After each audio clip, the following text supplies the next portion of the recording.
message qu'ils ont voulu nous transmettre ce matin. Si votre cœur était disposé, si vous étiez à l'écoute, eh ben, vous avez sûrement reçu quelque chose, hein, Jean-Fils. Je vois que Jean-Fils donne de la tête pour dire que oui, effectivement, moi aussi, je réalise ce matin que nous avons un grand Dieu, un Dieu tout-puissant, un Dieu qui est bien au-dessus de nos difficultés, au-dessus de tout ce que nous pouvons rencontrer comme problème dans la vie. Nous avons un Dieu tout-puissant, créateur, et qui a envoyé son Fils sur la terre pour nous ramener à lui, pour nous restaurer. Et ça, c'est merveilleux. C'est ce que nous avons chanté ce matin. Que le Seigneur soit béni pour ce chant. Merci à nos frères et sœurs de ce moment qu'ils ont conduit. Alors, nous arrivons à la fin du mois de janvier. Ce mois de janvier qui est toujours un peu particulier, ce mois de janvier qui est toujours un peu propice à la réflexion, parce que c'est un mois sur lequel on peut être amené à faire un peu des bilans, à réfléchir un petit peu sur tout ce qui s'est passé tout au long de l'année, à regarder ce qui a été, ce qui n'a pas été. Et puis, au travers de ce qui s'est passé, parce que tout n'est pas rose dans la vie, tout n'est pas réussi, nous avons des échecs, il y a des moments où les choses ne se passent pas comme nous voudrions, il y a des moments où nous sommes négligents, et nous savons que ce que nous avons vécu provient également un peu de notre propre attitude. Alors, en réfléchissant à tout cela, effectivement, nous pouvons être amenés à prendre des résolutions, à prendre des engagements, à faire des promesses pour la nouvelle année. C'est vrai que quand on y réfléchit, tout ça part en fait d'un bon sentiment. On est amené avec une bonne volonté à vouloir prendre des engagements pour la nouvelle année. Mais j'aimerais vous dire ce matin que prendre des engagements de la sorte n'est pas suffisant. Ce n'est pas suffisant. Et j'aimerais revenir sur cet engagement qu'un jour, un homme a pris. Vous le connaissez, on en a parlé il y a quelque temps. C'est Josué qui a prononcé cette parole-là. Je vois que j'ai mis un i de trop sur serviront. Moi et ma maison, nous servirons l'Éternel. Ça, c'est un engagement. C'est une résolution. Josué, un jour, a pris une résolution. Moi et ma maison, nous servirons l'Éternel. Il a pris cet engagement, il a fait cette promesse, il a fait cette résolution pour lui et sa famille. Et nous pouvons être assurés qu'il va tenir parole. C'est toute la différence. Lorsque Josué prononce cette parole, nous pouvons être assurés qu'il va tenir promesse, qu'il va tenir cette parole, parce que nous savons qu'il n'a pas lancé cette parole à la légère. Parce que nous savons qui est Josué. Nous savons quel était son comportement. Nous savons que c'était un homme sérieux, que c'était un homme qui était sérieux dans sa relation avec Dieu. Nous savons que Josué était un homme qui avait la crainte de Dieu. La crainte de Dieu dans le bon sens du terme. Ça veut dire qu'il avait cet amour et ce respect pour Dieu. Josué a été un exemple tout au long de sa vie pour ceux qui l'ont côtoyé. Il a été un exemple tout au long de sa vie et il a su accomplir sa mission en ne cessant de rechercher la volonté de Dieu. Ça, c'est un engagement sérieux, réfléchi. Et la personne qui s'engage dans cette direction sait pourquoi il le fait. Il sait ce qu'il recherche au travers de cela. C'est vers de telles résolutions que nous sommes invités à nous diriger. Parce que lorsque nous regardons ce texte qui se trouve dans Josué au chapitre 24, lorsque nous voyons ce texte, quand Josué prononce cette parole, il y a beaucoup de monde autour de lui, beaucoup de monde qui l'écoute. Et finalement, autour de lui, les personnes qui l'entourent vont réagir. Et les personnes qui l'entourent vont répondre à cette invitation de Josué. Ça ne veut pas avancer ?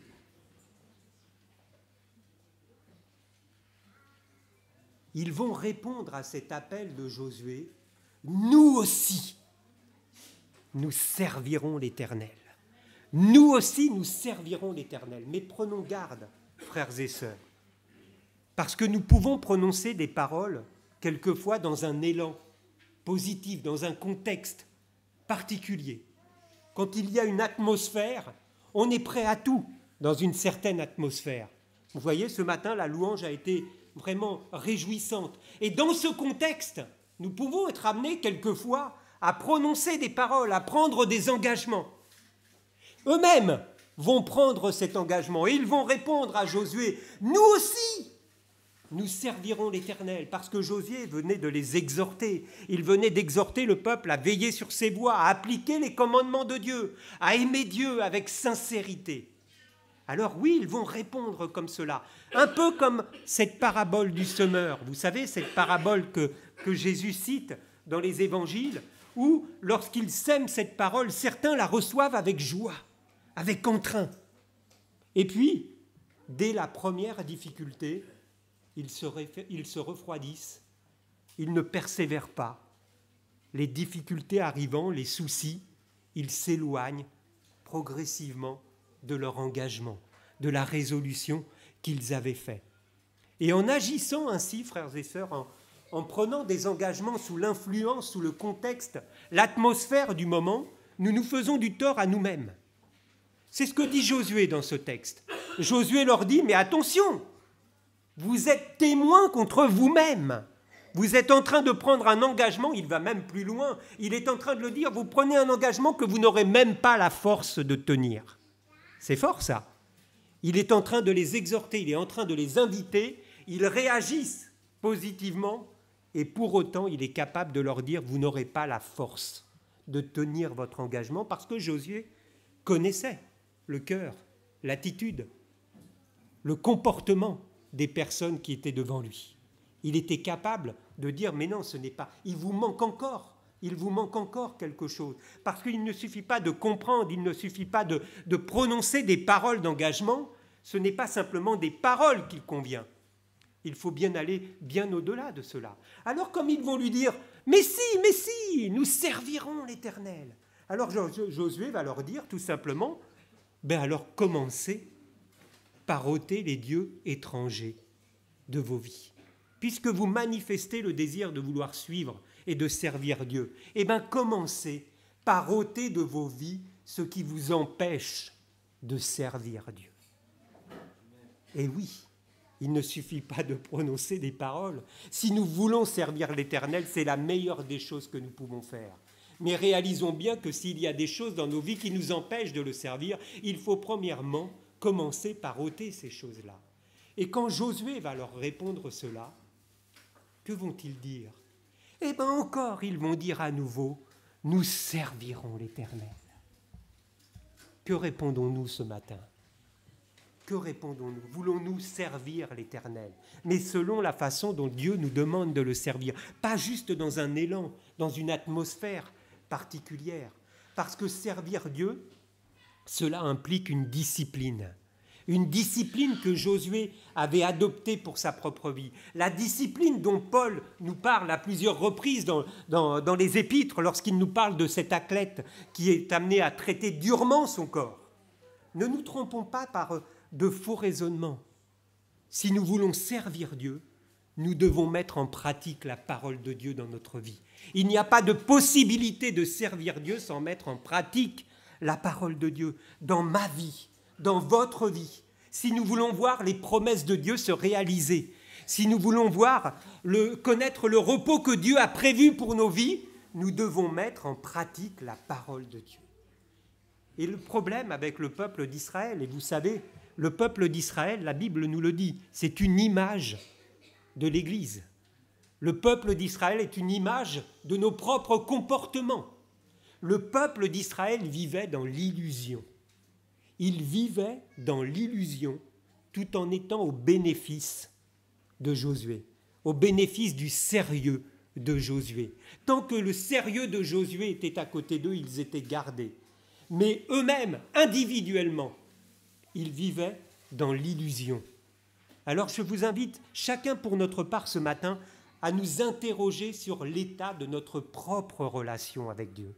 Non pas en nous appuyant sur tel frère ou telle sœur qui est solide et qui va de l'avant, mais de réfléchir sur notre propre relation avec Dieu, parce que c'est de cette relation que nous pouvons avancer avec le Seigneur, que nous pouvons grandir et que nous pouvons véritablement servir l'Éternel. Parce qu'il est frappant quand on regarde le livre des juges, puisque là, Josué, chapitre 24, c'est la fin du livre de Josué, c'est la fin de la vie de Josué, et nous allons voir ce qui va se passer par la suite. Ils ont pris cet engagement. Et donc, en ouvrant le livre suivant, le livre des juges, nous découvrons ce qu'ils ont fait. Ils ont pris cet engagement. Alors, on va voir justement au début du livre des juges comment va se traduire cette résolution. Qu'est-ce qu'ils ont fait finalement? Ils ont pris vraiment cette résolution, ils l'ont répétée, ils étaient sûrs d'eux. Mais non, ce n'est pas grave. Ils cherchent à nous inquiéter, mais il n'y a pas de quoi. Nous avons pris cette résolution. On va regarder justement quelle est cette attitude et qu'est-ce que nous voyons lorsque nous découvrons le livre des juges. Que voit-on à la lecture de ce livre? Eh bien, ce que nous voyons,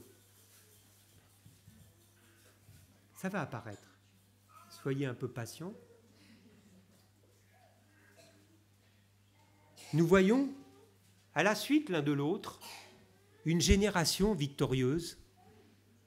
Désolé pour les amateurs et les supporters de Marseille, mais qu'est-ce que nous voyons à l'égard de cela? Nous voyons qu'il va s'alterner une génération victorieuse, puis une génération vaincue. Une génération victorieuse tant qu'à sa tête se trouve un homme ou une femme de Dieu suffisamment solide pour conduire le peuple. Et à la suite de cela, nous voyons une autre génération vaincue, une génération qui se fourvoie, qui s'égare loin de Dieu, loin des projets que Dieu avait prévus pour eux, loin des projets de bonheur, parce que Dieu a prévu des choses bonnes pour chacun d'entre nous. Il a préparé des projets de bonheur. Et une des raisons qui fait que cette génération est vaincue à chaque fois, c'est son manque de sérieux, son manque de discipline. Et vous savez, lorsqu'il y a un manque de sérieux, un manque de discipline, cela se traduit également petit à petit par un manque de confiance en Dieu. Puisque nous n'avons pas cette relation avec Dieu, forcément ça va aboutir par un manque de confiance dans les promesses de Dieu.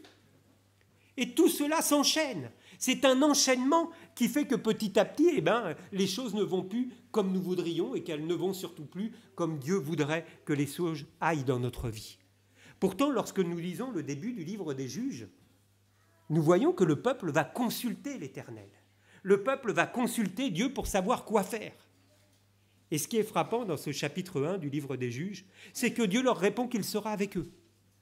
Dieu leur répond qu'il va leur donner la victoire. Dieu leur répond qu'il a déjà livré leurs ennemis entre leurs mains. Et bien pourtant, ils seront incapables de chasser l'ennemi. Incapables de chasser l'ennemi. Seule une personne sera capable de les chasser. C'est Caleb. Caleb, qui est maintenant bien âgé, Caleb qui réussira à chasser l'ennemi lorsqu'il sera amené à prendre la ville d'Hébron qui lui a été confiée. Et nous voyons que l'état d'esprit de Caleb était complètement différent de celui du peuple. D'ailleurs, nous avons cet exemple qui était arrivé quelques années plus tôt, bien des années plus tôt dans le livre des Nombres, quand Dieu avait envoyé ses espions pour reconnaître le pays de Canaan. Lorsqu'ils sont revenus, seuls Caleb et Josué ont fait un rapport positif, et Dieu dira de Caleb, « Mon serviteur Caleb a été animé d'un autre esprit. Il a pleinement suivi ma voie, et c'est pour cela que je le ferai entrer dans le pays. » Seul Caleb a pris au sérieux la promesse de Dieu. Seul Caleb a su faire confiance en Dieu. Tout le reste du peuple n'était pas animé du même esprit de Caleb.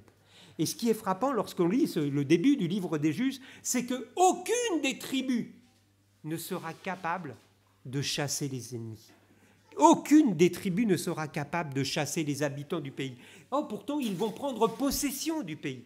Ils vont prendre possession des terres qui leur a été confiées, qui a été mise à leur disposition par Dieu, mais ils ne seront pas capables de chasser les habitants du pays, de sorte qu'ils ne vont obtenir qu'une demi-victoire. Une demi-victoire là où Dieu avait prévu une grande conquête. Et combien de fois, frères et sœurs, nous sommes amenés à nous contenter de demi-victoires? Combien de fois nous sommes amenés à nous contenter de cela, de demi-victoires? On a reçu une bénédiction du Seigneur et on se contente de cela. On a prié pour un sujet particulier, Dieu a répondu à notre prière et nous nous contentons de cela. Nous nous contentons de simples bénédictions de la part de Dieu, alors que Dieu veut faire bien autre chose dans notre vie. Nous nous contentons peut-être de venir à l'église, d'avoir un moment de louange qui nous fait du bien. Ce n'est qu'une demi-victoire, parce que Dieu veut nous emmener bien plus loin que cela. Dieu veut transformer nos vies. Dieu veut faire de nous des hommes et des femmes qui soient solides, sur lesquels il peut s'appuyer, des hommes et des femmes qui peuvent être des témoins pour amener d'autres personnes à connaître ce Seigneur.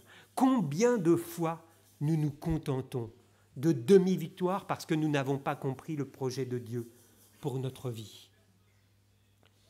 Cette demi-victoire qu'ils viennent de connaître, ils sont rentrés dans le pays. On pourrait dire que c'est déjà formidable. Eh bien, c'est cette demi-victoire qui va être lourde de conséquences. Cette demi-victoire, puisqu'ils n'ont pas réussi à chasser les habitants, va être le début d'un processus qui va les écarter de Dieu.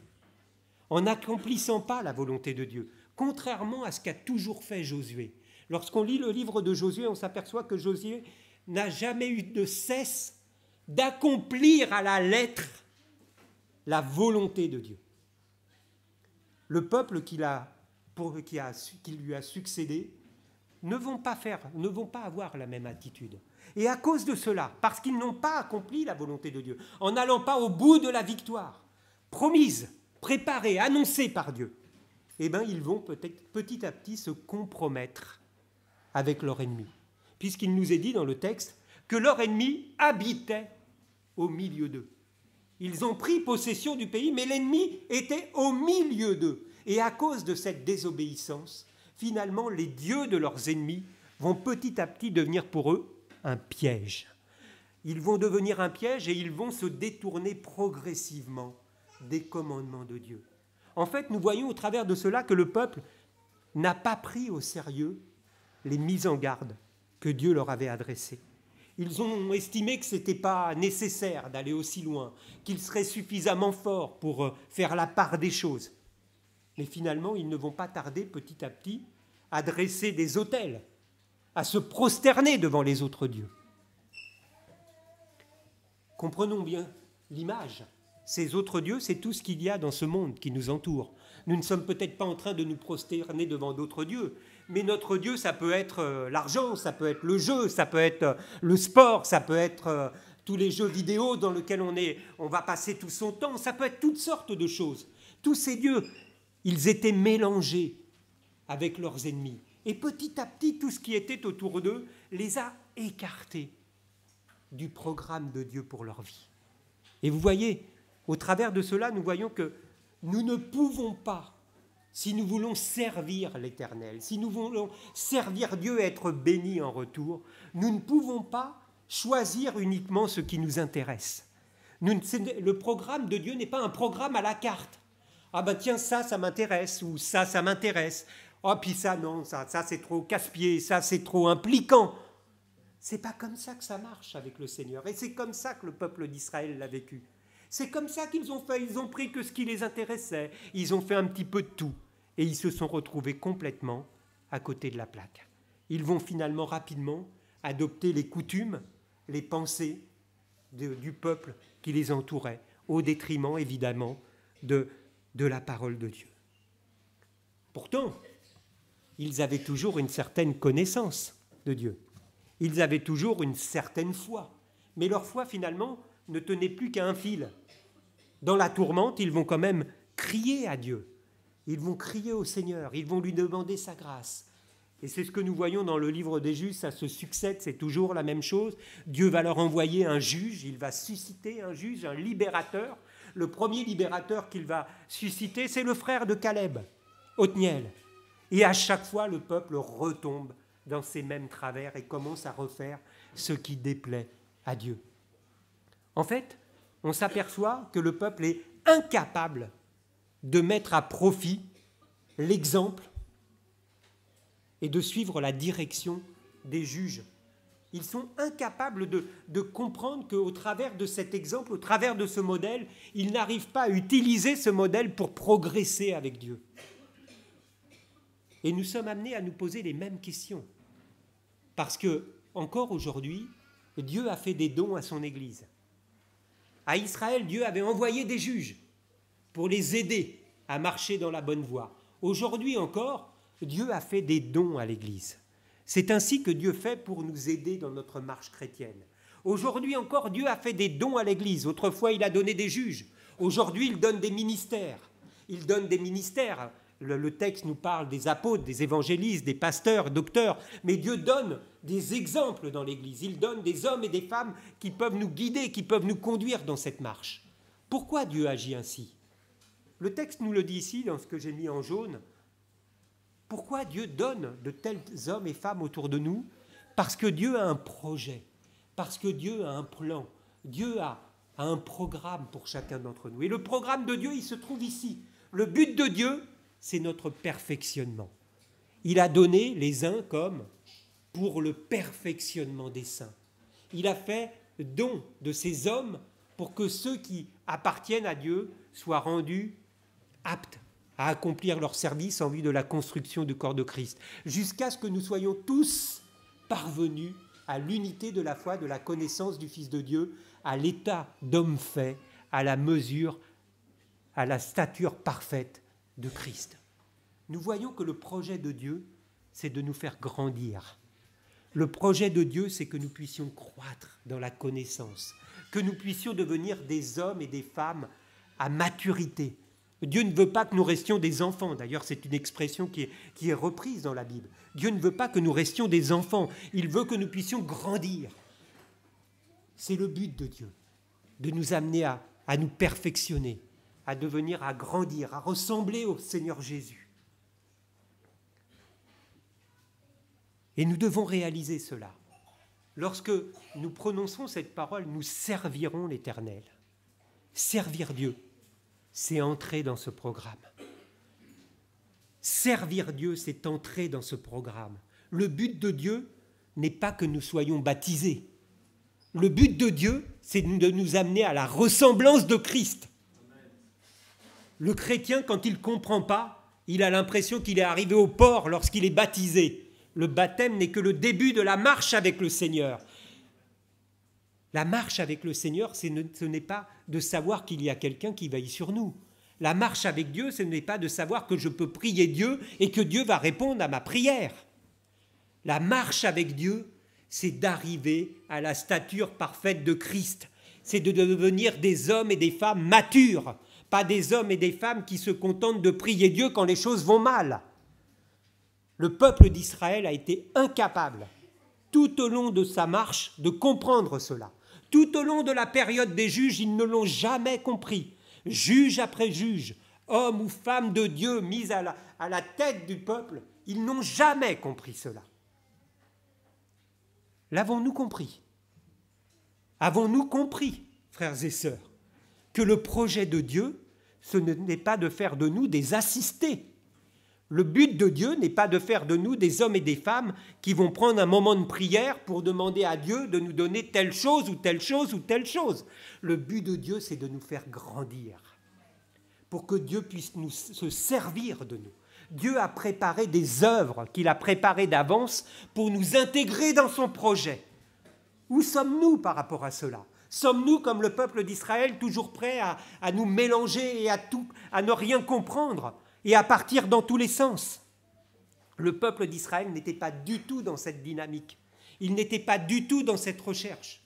D'ailleurs, quand Dieu se révèle à Gédéon, vous connaissez cette histoire, Gédéon qui est un des juges, un des futurs juges. Lorsque Dieu le choisit, Gédéon commence par lui dire « Mais pourquoi toutes ces choses nous sont arrivées ?»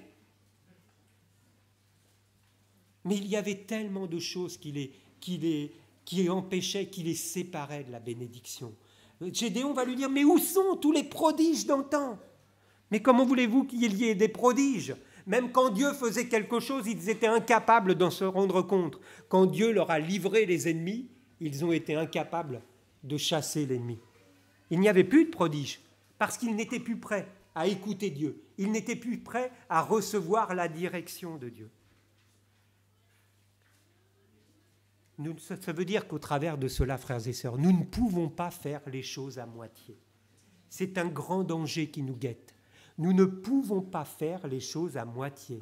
Le peuple d'Israël a essayé de faire un petit peu de l'Éternel, un petit peu des autres dieux. Ils se sont mélangés. C'était tellement mélangé qu'on n'y comprenait plus rien, que la bénédiction de Dieu ne pouvait plus avoir un effet dans leur vie. Nous ne pouvons pas servir de maître à la fois. C'est ce qu'a essayé de faire le peuple d'Israël, et je crois que bien souvent c'est ce que nous essayons de faire, en tirant profit un petit peu de tout. Mais ça ne marche pas comme ça. Si nous voulons servir l'Éternel, moi et ma maison, nous servirons l'Éternel, a dit Josué. Ah, tout le monde a répondu la même chose. Sommes-nous prêts à servir Dieu? Si nous voulons servir Dieu, alors nous devons entrer dans ce programme. Ce programme, il nous conduit à Christ. Il nous conduit nulle part ailleurs. Ce programme nous conduit à Christ, à lui ressembler, à chercher à être à la stature parfaite de Christ. Ah, ça semble démesuré, mais en tout cas, le Seigneur, par son œuvre, par l'œuvre du Saint-Esprit, il nous conduit peu à peu à ressembler au Seigneur. L'engagement avec Dieu implique de chercher à ressembler à notre Seigneur Jésus. Servir Dieu, c'est s'engager dans cette direction. C'est s'engager dans cette direction. Servir Dieu, ce n'est pas juste rechercher les bienfaits de Dieu dans notre vie. Si nous ne recherchons que les bienfaits de Dieu dans notre vie, nous n'obtiendrons que des demi-victoires, que des petites victoires. Mais en tout cas, nous n'obtiendrons pas la victoire sur nous-mêmes. Nous n'obtiendrons pas la victoire sur notre caractère qui est mauvais ou qui est égoïste. Nous n'obtiendrons pas cette victoire en ne recherchant que ces petits bienfaits de la part de Dieu qui répond par grâce à nos sujets de prière. Alors pour nous aider à cela, Dieu place autour de nous des hommes et des femmes qui vont nous aider, qui vont nous inspirer. Parce que comment voulez-vous, l'homme il a souvent besoin d'un exemple, il a besoin de modèles pour marcher. Nous avons des modèles dans la Bible. Nous avons des exemples si nous les méditons. Nous avons des exemples autour de nous. Il y a toujours autour de nous des hommes et des femmes qui sont des exemples, qui peuvent nous inspirer, qui peuvent nous aider à grandir dans la foi avec le Seigneur. Et c'est ce que nous dit ce texte. Nous aussi, puisque nous sommes environnés d'une si grande nuée de témoins. Nous sommes environnés de ces témoins. Le peuple d'Israël avait les juges. Nous avons des hommes et des femmes, nous avons des ministères que Dieu nous a donnés. Ce n'est pas eux qui ont choisi d'avoir un ministère, c'est Dieu qui les a donnés. Nous sommes environnés de témoins. Alors, compte tenu de cela, rejetons tout fardeau et le péché qui nous enveloppe si facilement. C'est la parole de Dieu qui le dit. Et le péché qui nous enveloppe si facilement. Bien souvent, il ne faut pas grand-chose pour que nous nous laissons piéger, pour que nous nous laissons envelopper, pour que nous nous laissons écarter du projet de Dieu. Rejetons tout fardeau et le péché qui nous enveloppe si facilement. Et courons avec persévérance dans la carrière qui nous est ouverte. Une autre version, il nous dit « élançons-nous ». Élançons-nous, ça veut dire que vraiment on y met notre énergie, toute notre disposition pour aller dans la direction du Seigneur. Nous sommes invités à rejeter tout ce qui est nuisible dans notre vie, tout ce qui est nuisible et qui nous empêche de marcher avec le Seigneur, toutes ces passions qui nous dévorent et qui nous empêchent de servir Dieu comme il le voudrait, et de nous élancer dans ce projet, dans ce plan que Dieu a préparé pour chacun de nous, en ayant les regards fixés sur Jésus, parce que nous ne pouvons pas y arriver par nous-mêmes, nous ne sommes pas plus forts que les autres. Mais en ayant les regards fixés sur le modèle, en ayant les regards fixés sur celui qui peut faire grandir notre foi, parce que c'est Jésus qui amène la foi à la perfection. C'est le programme de Dieu pour chacun d'entre nous. C'est le programme que Dieu a prévu pour nos vies. Et Paul dira justement aux chrétiens, il écrit aux chrétiens dans 1 Thessaloniciens chapitre 4, « Puisque vous avez appris de nous », ça veut dire qu'il était encore un exemple. Puisque vous avez appris de nous comment vous devez vous conduire, comment vous devez plaire à Dieu, alors nous vous en conjurons, nous vous en supplions, nous vous encourageons, dit Paul, à marcher de progrès en progrès. À marcher de progrès en progrès. À marcher de progrès en progrès. Et oui, frères et sœurs, ça c'est le programme de Dieu. C'est pas autre chose. C'est pas ce que vous aviez prévu pour 2014. Moi, je vous propose tout autre chose. Le programme de Dieu, c'est celui-là. C'est que nous puissions nous engager vraiment dans cette marche avec Dieu. Et je dirais que c'est la seule résolution qui compte pour cette année. Le tout, c'est pas de savoir si je vais faire un peu plus de sport ou si je vais arrêter telle chose ou telle chose. La seule chose qui compte pour cette année 2014, c'est que nous nous engagions réellement à servir Dieu comme il le désire, à marcher de progrès en progrès, à chercher à mieux connaître le Seigneur, à chercher à mieux comprendre sa volonté, d'apprendre qui est notre Seigneur, ce qu'il veut pour ma vie, comment il veut que je réagisse dans telle circonstance. C'est cela que Dieu veut pour nos vies, frères et sœurs. Cherchons, ayons cette énergie, cet élan de progresser avec le Seigneur, de ne pas stagner, de ne pas rester là où nous en sommes. Dieu a un plan de progression pour nos vies. Il veut nous faire aller de l'avant, il veut nous faire grandir. Et Paul dit dans une autre épître, la deuxième épître aux Corinthiens, il dit « En ayant de telles promesses », parce que nous avons des promesses extraordinaires avec le Seigneur, « En ayant de telles promesses, alors purifiez-vous de toute souillure de la chair et de l'esprit, en achevant notre sanctification dans la crainte de Dieu. » Nous voyons bien que Dieu a un projet pour nous. Il y a un danger autour de nous. Il y a la possibilité d'être mélangé et d'être un peu à tout faire à la fois, en voulant toucher à tout, en voulant gagner sur tous les tableaux. Alors que le projet de Dieu, justement, c'est d'abandonner un tableau pour se consacrer à connaître notre Dieu, à grandir avec lui, à progresser avec lui. Ces promesses, elles doivent être notre moteur, elles doivent être notre motivation. Ça, elles doivent nous donner de l'élan, elles doivent nous donner de l'énergie, la volonté de rejeter tout ce qui est nuisible. Si nous avons compris le projet de Dieu, alors nous pourrons nous engager dans cette direction. Nous pourrons vivre cette plénitude de l'esprit dont la parole de Dieu nous parle. Des fois, nous sommes bien loin de la plénitude de l'esprit. Pourtant, c'est un projet qui est possible. Pourtant, c'est un projet et c'est le plan de Dieu pour chacune de nos vies. Dieu veut que nous marchions par l'esprit. Mais il y a toujours cette opposition. Marchez par l'esprit et vous n'accomplirez pas les désirs de votre propre nature. Car la nature humaine a des désirs contraires à ceux de l'esprit. Et l'esprit a des désirs contraires à ceux de la nature humaine. Ils sont opposés entre eux, de sorte que vous ne pouviez pas faire ce que vous voudriez. Il y a un choix à faire. Nous ne pouvons pas servir les deux maîtres à la fois. Alors nous pouvons répondre comme le peuple d'Israël ce matin, dans un élan de louange, nous servirons l'Éternel. Mais Dieu n'a que faire de cet engagement. S'il ne repose que sur un élan, une atmosphère. Par contre, si nous avons compris le sens de ce que Dieu attend de nous, si nous avons compris le message, si nous avons compris le programme de Dieu pour nos vies, Dieu veut voir le fruit de l'esprit se développer dans nos vies. C'est tout autre chose que ce mauvais caractère que nous pouvons manifester quelquefois. Dieu veut voir se développer en nous le fruit de l'esprit, non pas ces racines d'amertume. Dieu veut voir le fruit de l'esprit se développer en nous. Alors je crois qu'au travers de cela, je reprendrai cette dernière formule de Paul. C'est l'heure, frères et sœurs, enfin, de nous réveiller. C'est l'heure, enfin, de nous réveiller du sommeil. C'est Paul qui cite cette parole dans Romains chapitre 13. C'est l'heure de vous réveiller, enfin, du sommeil. La nuit est avancée, le jour approche. Dépouillons-nous donc des œuvres des ténèbres et revêtons les armes de la lumière.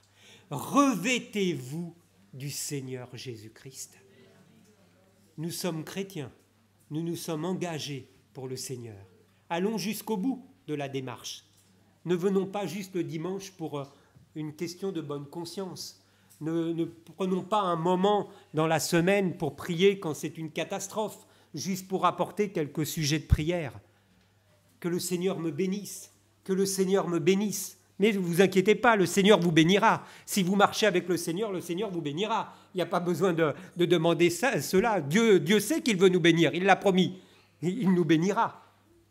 Au contraire, cherchons-nous par contre à faire notre part, à mieux connaître Dieu, Alors, nous avons ce choix. Est-ce que nous voulons être cette génération victorieuse ou est-ce que nous voulons être la génération vaincue? C'est à nous de choisir, frères et sœurs. Alors, nous pouvons avoir des modèles, nous pouvons avoir des exemples.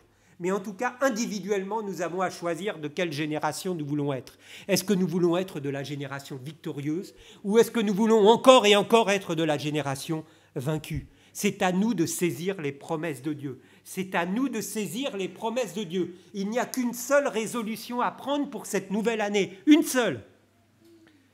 Je servirai l'Éternel. Je servirai l'Éternel en marchant de progrès en progrès. Si c'est notre résolution, si c'est notre engagement, mais un engagement conscient, pas un engagement sous l'élan. Je ne vais pas vous demander de vous engager ce matin. C'est à vous de le faire dans votre cœur, parce que là, dans l'atmosphère, peut-être que nous serions 50 à répondre. Nous servirons l'Éternel. Que par l'action du Saint-Esprit, nous ayons pu comprendre ce matin qu'il faut que nous cessions de réclamer des bénédictions simplement à Dieu. Nous sommes en train de passer à côté et nous sommes en train de ressembler à cette génération d'Israël du temps des juges qui passe et qui passe et qui passe sans cesse à côté des plans de Dieu. C'est à nous de choisir. Dieu veut que nous soyons une génération victorieuse. C'est à nous de servir Dieu comme le Seigneur nous demande de le servir, pour que nous puissions vraiment recevoir de lui la direction et que nous puissions jour après jour marcher de progrès en progrès. Amen. Seigneur, je veux te rendre grâce pour ta parole. Je te remercie de cette pensée, Seigneur, que tu as permis, Seigneur, d'apporter à ton Église, Seigneur.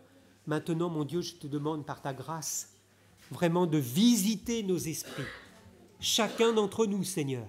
Je te prie, mon Dieu, de me visiter par rapport à cela, Seigneur, pour que ta parole touche mon cœur, Seigneur. Et je te prie pour chacun de mes frères et sœurs, Seigneur, qui sont ici présents, pour que chacun arrive à comprendre, Seigneur, le sens de cette parole et que cette parole puisse avoir un écho, qu'elle puisse toucher, Seigneur, les esprits, qu'elle puisse toucher le cœur, Seigneur, parce que c'est du cœur que nous prenons les décisions, Seigneur. Je te prie, mon Dieu, dans ta grâce, de te glorifier. Manifeste-toi, mon Dieu, par ta grâce.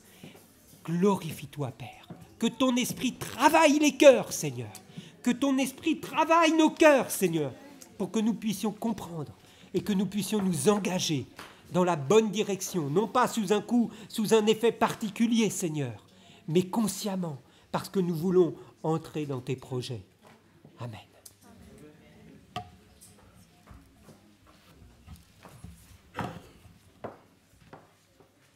Amen. On va prendre le chant qui dit tout à